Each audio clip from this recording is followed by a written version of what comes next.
सबसे पहले देवभूमि को दंडवत, देवभूमि के सभी साथियों को, सभी लोगों को मेरा प्रणाम। चार धाम की यात्रा शुरू होने पे सभी लोगों को बहुत बहुत बधाई। उत्तराखंड को बने हुए 21 साल हो गए। इन 21 सालों में इन पार्टियों ने, इन नेताओं ने उत्तराखंड की दुर्दशा करने में कोई कसर नहीं छोड़ी। नदियां लूट ली, पहाड़ लूट लिए, जंगल लूट लिए, जो मिला वही लूट लिया इन लोगों ने।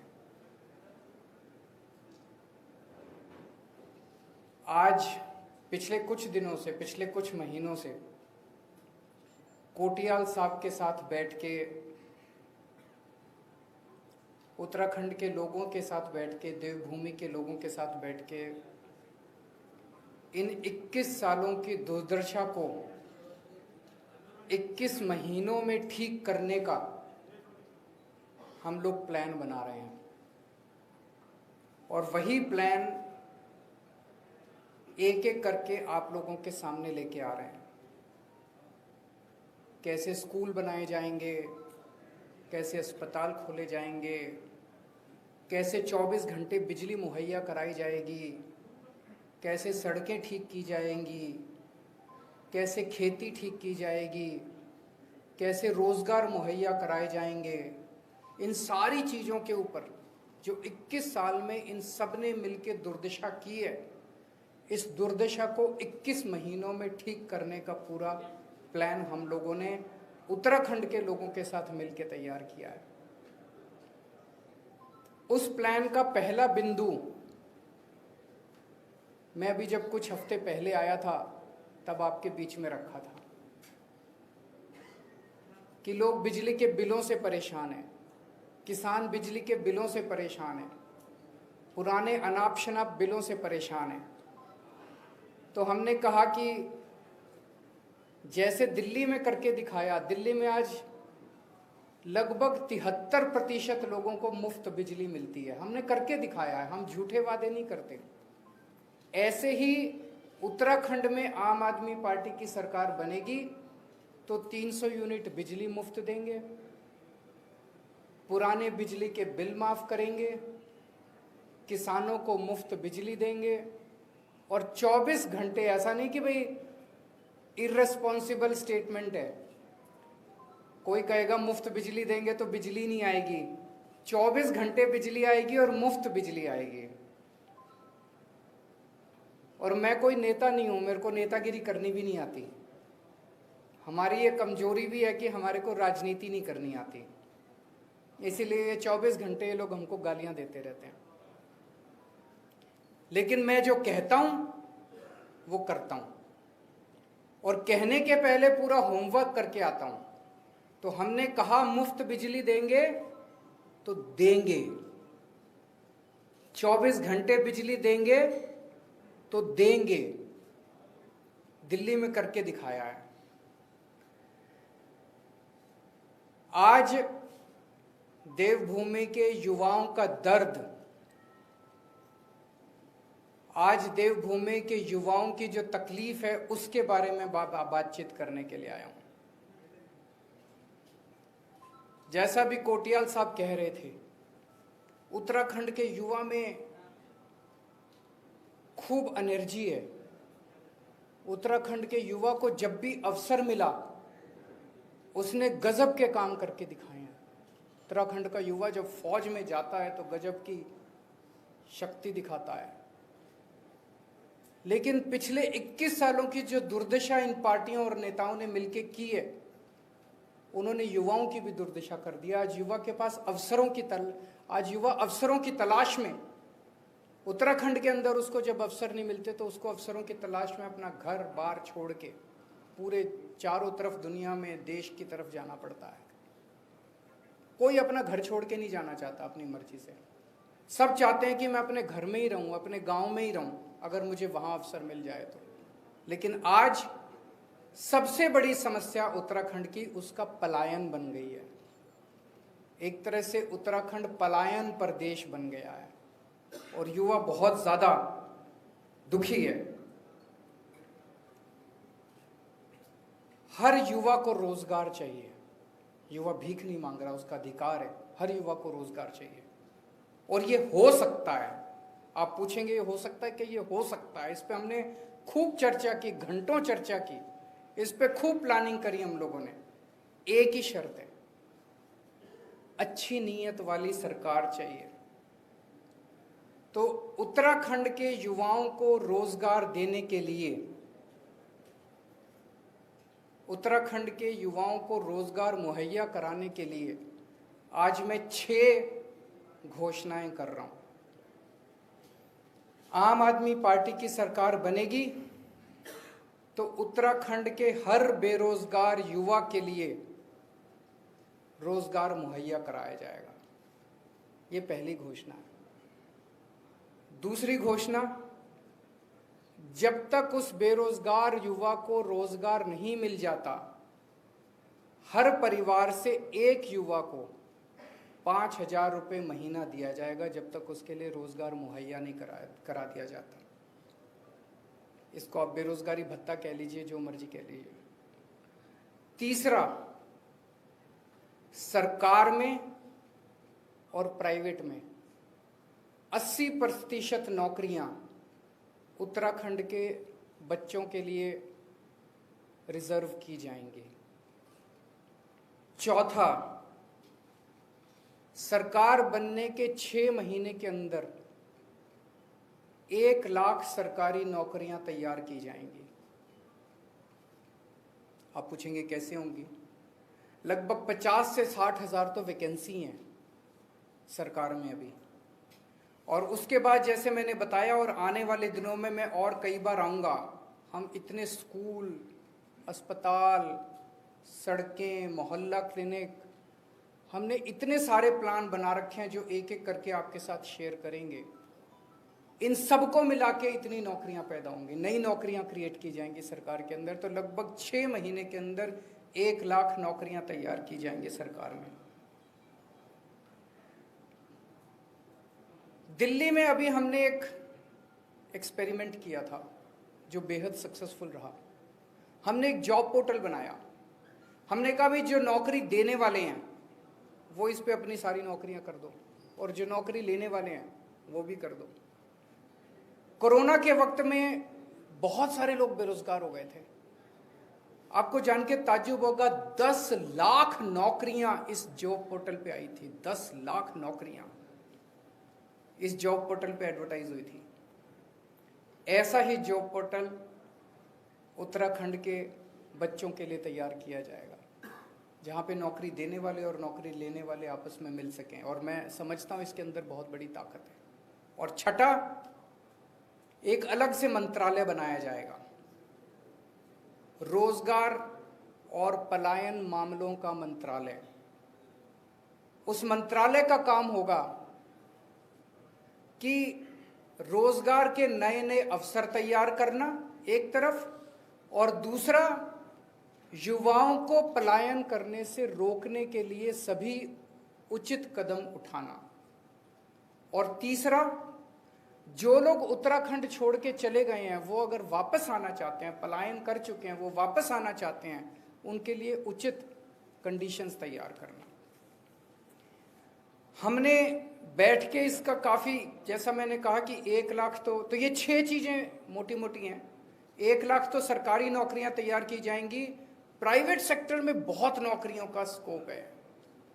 टूरिज्म के अंदर इतनी असीमित संभावनाएं हैं, असीमित अवसर हैं, इनफाइनाइट अवसर हैं। टूरिज्म का जबरदस्त इंफ्रास्ट्रक्चर तैयार किया जाएगा। इसमें वाइल्ड लाइफ है, एडवेंचर टूरिज्म है, इतनी किस्म किस्म की जड़ी बूटियां हैं, बायोटेक इंडस्ट्री शुरू की जा सकती है। पूरी दुनिया से लोग आएंगे यहाँ पे। अभी थोड़े दिन पहले कोटियाल साहब ने अनाउंस किया था कि उत्तराखंड को पूरे विश्व के हिंदुओं की आध्यात्मिक राजधानी बनाया जाएगा। इसी एक ऐलान के अंदर इतने सारे जॉब्स की अपॉर्चुनिटीज निहित हैं, असीमित अपॉर्चुनिटीज हैं। तो मैं और कोटियाल साहब जो हमारे सीएम कैंडिडेट हैं, उनको नौकरी दिलवाना आता है। उन्होंने अभी तक 10,000 बच्चों को तब नौकरी दिलवाई जब उनके पास कोई ताकत नहीं थी, उनके पास कोई शक्ति नहीं थी। इच्छा थी दिल में बस कि मेरे बच्चे बेरोजगार क्यों हैं, मेरे उत्तराखंड के बच्चे बेरोजगार क्यों हैं। तो उनके नीयत भी है, इच्छा भी है और करना भी आता है, उनको नौकरी दिलवाना भी आता है। तो अगर आप भाजपा को वोट दोगे तो हर महीने एक सीएम मिलेगा, और अगर आप आम आदमी पार्टी को वोट दोगे तो 5 साल का एक स्टेबल सीएम मिलेगा जो आपके बच्चों को रोजगार देगा। तो मैं समझता हूं कि इन घोषणाओं के लागू होने से उत्तराखंड में पलायन बंद होगा, और धीरे धीरे आने वाले कुछ महीनों के अंदर जो मैंने बताया कि 21 सालों की दुर्दशा को 21 महीने में कैसे ठीक करना है, इसकी प्लानिंग आपके समक्ष में एक एक करके आता रहूँगा। अगर आपके कोई प्रश्न है तो एक एक करके ले लेंगे तो सवाल। एक मिनट एक एक करके सुन लेते हैं। आर्थिक स्थिति बेहद खराब है उत्तराखंड की, कई सारे काम हम नहीं कर पाते, सरकार भी सैलरी नहीं दे पाते कर्मचारियों को, उसको लेकर क्या जब हाँ, मैं वो बड़ा इंपॉर्टेंट क्वेश्चन है, उसको एक बार जवाब दे दूं। उन्होंने पूछा कि उत्तराखंड की सरकार की आर्थिक स्थिति बहुत ज़्यादा खराब है, यहाँ तक कि तनख्वाह देने के भी लाले पड़े रहते हैं, ऐसे में इतनी बड़ी बड़ी घोषणाएं कैसे लागू करेंगे। इसमें मैं बस आपको एक ही उदाहरण दूंगा जो हमारा तो एक्सपीरियंस भी कम है, हम तो नेता भी नहीं है। दिल्ली चला के देखी है हमने। दिल्ली में भाई साहब जब हमारी सरकार बनी थी 2015 में, उसके पहले जब मैं लोगों को कहता था बिजली फ्री करूंगा, पत्रकार मेरे से यही क्वेश्चन पूछते थे, जी दिल्ली में तो तनख्वाह देने के भी पैसे नहीं है, दिल्ली सरकार तो घाटे में चल रही है, दिल्ली में तो बिल्कुल पैसा ही नहीं है, आप रेवेन्यू कहां से लाओगे। तो मेरा छोटा सा 6 साल का दिल्ली सरकार चलाने का एक्सपीरियंस है, सरकारों में पैसों की कमी नहीं है, नीयत की कमी है। हमने 6 साल के अंदर, आज ये मैं नहीं कह रहा, सीएजी की रिपोर्ट आई है 2019 की, आप पढ़ना सीएजी की रिपोर्ट। 2015 में हमने सरकार बनाई, 4 साल के अंदर दिल्ली का जो घाटे का बजट आता था, 4 साल के अंदर वो नफे का, प्रॉफिट का बजट आने लग गया। सीएजी की रिपोर्ट है कि पूरे देश में अकेले दिल्ली सरकार है जो नफे का बजट दे रही है। क्यों? हमने क्या किया? भ्रष्टाचार खत्म कर दिया। एक छोटा सा उदाहरण देता हूं, एक फ्लाईओवर बनना था, वजीरपुर फ्लाईओवर, कभी जाओ तो देख लेना, 325 करोड़ का बनना था। अब सरकार में अगर कोई 325 करोड़ का फ्लाईओवर बनना हो और उसका एस्टीमेट 325 करोड़ हो, तो वो बनते बनते बनते बनते 1500 करोड़ का बनता है कि नहीं बनता? और अगर 2 साल में पूरा होना तो 10 साल में पूरा होता। हमने 325 करोड़ का फ्लाईओवर 200 करोड़ में बना दिया। मुझे लगता है आजादी के बाद की पहली सरकार होगी जो 325 करोड़ का फ्लाईओवर सरकारी 200 करोड़ में पूरा करती होगी। हर काम में पैसे बचाते हैं भाई साहब। तो सरकार में पैसे की कमी नहीं है। जितनी घोषणाएं मैं कर रहा हूं, ये सारी एक एक घोषणा पूरी होगी। एक मौका कोटियाल साहब को देके देखो आप लोग।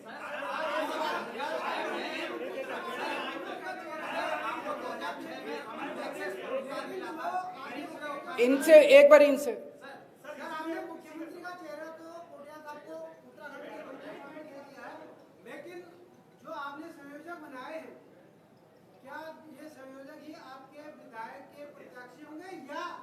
जो बाद में अन्य 2 पार्टी से तोड़ के आएंगे लोग और अपनी थैली लेके आएंगे, उनको देंगे। थैली किसी से नहीं लेंगे भाई साहब, थैली लेंगे तो आपसे लेंगे। एक मिनट, उनका प्रश्न का जवाब सुन लीजिए। उनका प्रश्न ये है कि कोटियाल साहब को तो सीएम कैंडिडेट बना दिया, अब आपने अपनी पार्टी के कुछ वो अनाउंस किए हैं, अधिकारी प्रभारी अनाउंस किए हैं तो क्या इनको आप कैंडिडेट बनाएंगे या कैंडिडेट दूसरी पार्टियों से जो थैलियां पैसे की लेके आएंगे उनको बनाएंगे?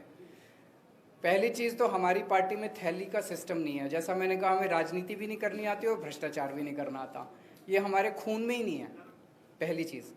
दूसरी चीज़, इनमें से कई लोग कैंडिडेट भी बनेंगे और कई लोग पार्टी की जिम्मेदारी भी संभालेंगे। पार्टी भी संभालनी जरूरी है। अगर सारे कैंडिडेट बन गए तो पार्टी कौन चलाएगा? कुछ कैंडिडेट भी बनेंगे और कुछ। तीसरी चीज, दूसरी पार्टियों के अंदर अच्छे लोग आज बहुत ज्यादा वो महसूस कर रहे हैं, घुटन महसूस कर रहे हैं। सभी अच्छे लोग, जो जो उत्तराखंड का विकास चाहता है, जो जो उत्तराखंड के युवाओं के रोजगार के लिए, बिजली के लिए, पानी के लिए, सड़क के लिए लड़ना चाहता है और जो ईमानदार है, उन सब का आम आदमी पार्टी में स्वागत है। सब लोग अपनी अपनी पार्टियां छोड़ दो और आम आदमी पार्टी में आ जाओ। एक बार इनसे, हाँ ये गड़बड़ हो गई माइक, अगली बार से माइक की एक, हाँ कोई बात नहीं, अब हाँ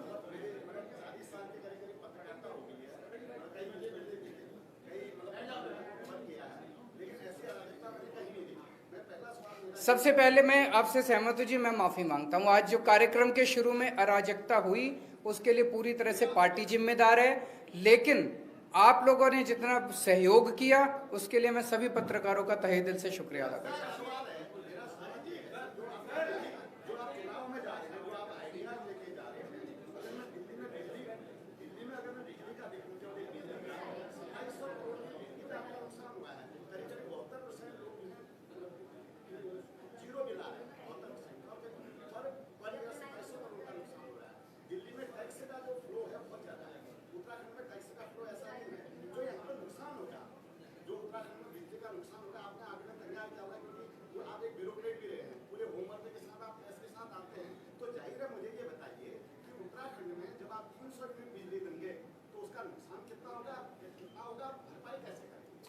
देखिए, उसको नुकसान नहीं, उसको सब्सिडी कहते हैं। तो दिल्ली के अंदर हम लगभग 2200 करोड़ की सब्सिडी देते हैं बिजली पे। अब मोटे मोटे तौर पे मैं आपको एक चीज आपसे पूछना चाहता हूं। एक सरकार है, वो सरकार आपसे 60,000 करोड़ का टैक्स लेती है, सारा पैसा खा जाती है और फिर जब आपके पास आती है कहते हैं जी देखो कोयले के दाम बढ़ गए, ट्रांसपोर्ट के दाम बढ़ गए, अब तो बिजली के दाम बढ़ाने पड़ेंगे, और वो आपके बिजली के दाम बढ़ा देते हैं। दूसरी सरकार है, वो भ्रष्टाचार नहीं करती, आपके टैक्स भी नहीं बढ़ाती, उतना ही 60,000 करोड़ का टैक्स है, उसमें से पैसे बचा लेती है। जैसे हम घर में पैसे बचाते हैं, अपने बच्चों के लिए पैसे बचाते हैं पेट काट के, वो आपके लिए पैसे बचा लेती है। और जब पैसे बच जाते हैं तो कहते हैं यार थोड़ी सी बिजली सस्ती कर लो, बिजली मुफ्त ले लो। बताओ दोनों में से कौन सी सरकार ज्यादा अच्छी? वही सरकार ज्यादा अच्छी। हमने टैक्स नहीं बढ़ाया दिल्ली में, उसी टैक्स के अंदर उल्टे टैक्स कम कर दिए। जब हमारी, अब तो खैर जीएसटी आ गया, जब पहले 2 साल हमारी दिल्ली में सरकार थी, हमने वैट के रेट सारी चीजों पे 12% से कम करके 5% कर दिए थे। टैक्स के रेट कम कर दिए, टैक्स की चोरी बंद कर दी। कलेक्शन हमारी 30,000 करोड़ से 60,000 करोड़ हो गई दिल्ली के अंदर। उसी से आप लोगों को फायदा पहुंचाया, हमने कोई एक्स्ट्रा टैक्स नहीं लगाया उसी चीज को। इसी तरह से उत्तराखंड के अंदर उत्तराखंड के फाइनेंसेस को ठीक किया जाएगा, चोरी को बंद किया जाएगा, भ्रष्टाचार को खत्म किया जाएगा। इसीलिए हम एक ईमानदार आदमी को मुख्यमंत्री का कैंडिडेट बना रहे हैं। एक क्वेश्चन इधर से, ये बहुत देर से बेचारे बोल रहे हैं। 2006 में आपको रमन मैग्सेसे पुरस्कार मिला था गरीबों के उत्थान के लिए। आज आम आदमी पार्टी का ट्रेंड वीआईपी कल्चर दिखा रहा है, ऐसा क्यों? कहाँ है वीआईपी कल्चर? सर, आम आदमी पार्टी की गरीबों की तो बात ही नहीं की जाती है। ये गरीबों की बात है भाई साहब। सर, केवल बिजली और पानी के अलावा तीसरा कोई मुद्दा सामने आज रोजगार गरीबों को चाहिए कि नहीं चाहिए बताओ? एक मिनट, ये बड़ा इंपॉर्टेंट क्वेश्चन है। एक मिनट देखो, एक मिनट सुनो।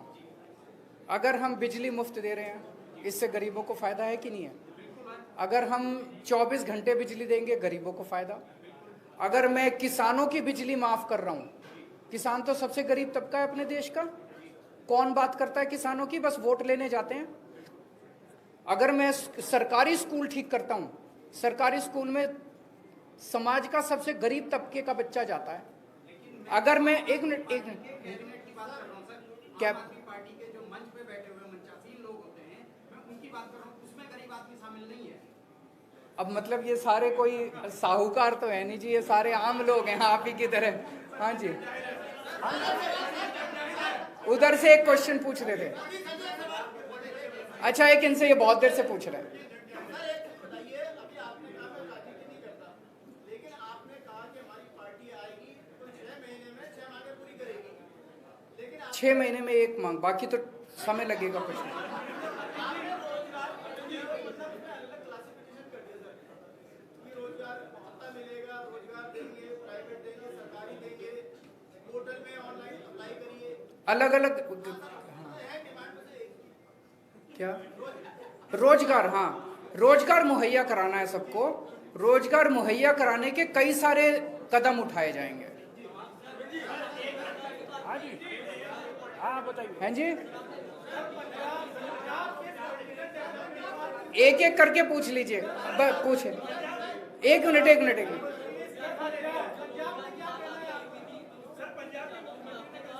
एक मिनट एक मिनट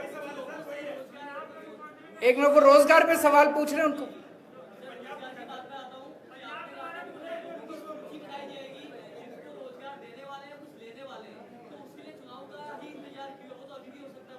सरकार बनाएगी, जब सरकार, दिल्ली सरकार ने, सुनिए एक मिनट, अच्छी बात बोली आपने। आज अगर आम आदमी पार्टी करे, कोई इंडस्ट्री उस पर आके एप्लीकेशन नहीं डालेगी, कोई इंडस्ट्री उसको तवज्जो नहीं देगी। आज अगर आम आदमी पार्टी करे, कोई अप्लाई भी नहीं करेगा। कौन करेगा? कहेंगे अपनी पार्टी का नाम चमका रहे हैं जी, डेटा इकट्ठा कर रहे हैं। जब सरकार करती है, उसका खूब प्रचार करती है। आप खुद देखो कि दिल्ली के अंदर जैसे ही हमने डाला, 2 से 3 महीने के अंदर, जब हमने जॉब पोर्टल कोरोना के टाइम में बनाया, 2 से 3 महीने के अंदर 10 लाख नौकरियां उस पर एडवर्टाइज हो गई। मैं तो खुद आश्चर्य, जब मैंने बनाया था मुझे उम्मीद थी कि अगर 1 लाख भी नौकरियां आ जाएंगी तो मैं उसको बड़ा सक्सेसफुल समझूंगा। 10 लाख नौकरी तो सरकार बनाएगी, उत्तराखंड सरकार करेगी ये काम।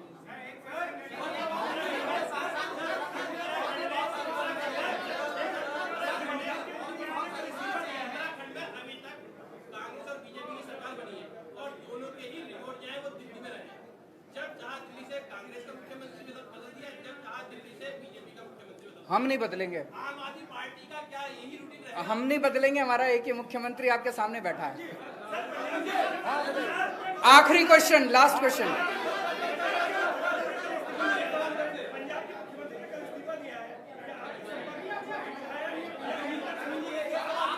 कोई नहीं है हमारे संपर्क में, कोई नहीं है।